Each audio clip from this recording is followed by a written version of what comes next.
before I do that, some of y'all might remember about a year ago, I went to winterize this thing before I left, and I pulled the pull start, and the thing broke the rope. I put a new rope on there, and the thing shattered from inside.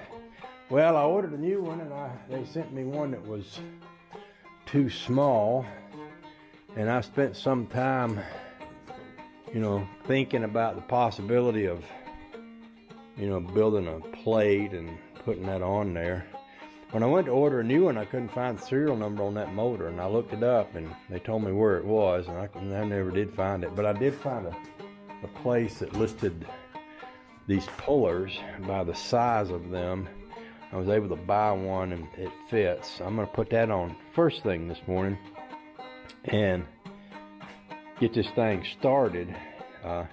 When you got a mower that won't start, it's just something you have to push around, and it's in the way and everything. But if you can crank it, you can put it wherever you want it and work with it and do a lot of cool things with it. So I'm looking forward to having this old snapper going.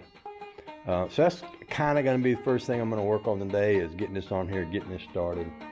And I can probably trim up some of my grass with it. I'm actually paying Mad Dog Bobby to cut my grass right now, and he's doing a fine job, but I noticed it grew a little extra quick over in the front yard, and I thought, well, if I had my little snapper working, I could trim that up and keep it nice so that Honey Babe and the dogs could run around out there.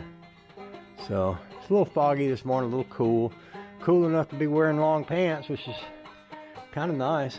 So I'm just gonna stop talking and get that mower pull start on there, and we'll go from there. I got a lot of organizing I want to do in here, and I got a way to go, but we'll see if we can get some things done. Get a few things done and make it so it's nice to work in here. Eventually I want to use this space to change the timing gear in my little Chevy motor, but I don't want to do that while I'm working in a bunch of mess. I've also got that e-bike for sale. That thing just takes up too much room, and I never ride it, so I've got it listed on Marketplace. I'm going to drop the price by $25 a week until somebody takes it off my hands. I got it listed for $200 right now, but I just want it to go. So anyway, that's in the works. Okay. I'll go and ate it, and then I drank about a half a bottle of dill pickle juice to wash it down. I figured get all out of my system. Yesterday I ate tomatoes for breakfast. I'm trying to get enough acid in there to burn whatever is left of this cold thing out of me. Let's see now. Let's see a start. Remember, I have to put that on. I have to put this in neutral. I have to lock the brake.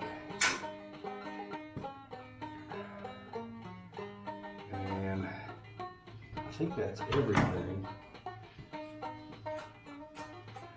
I'm gonna put that on choke.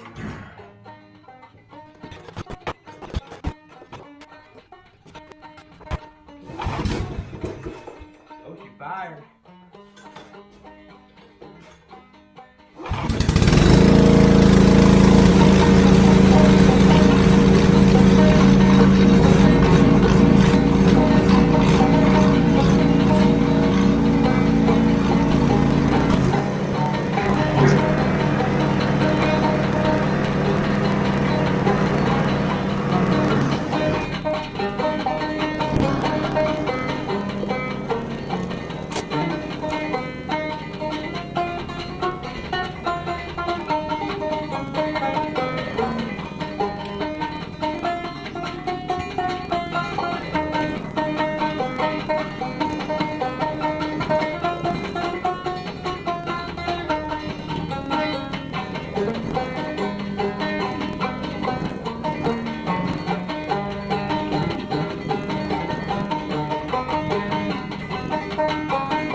Well, that made me very happy to have that mower working again.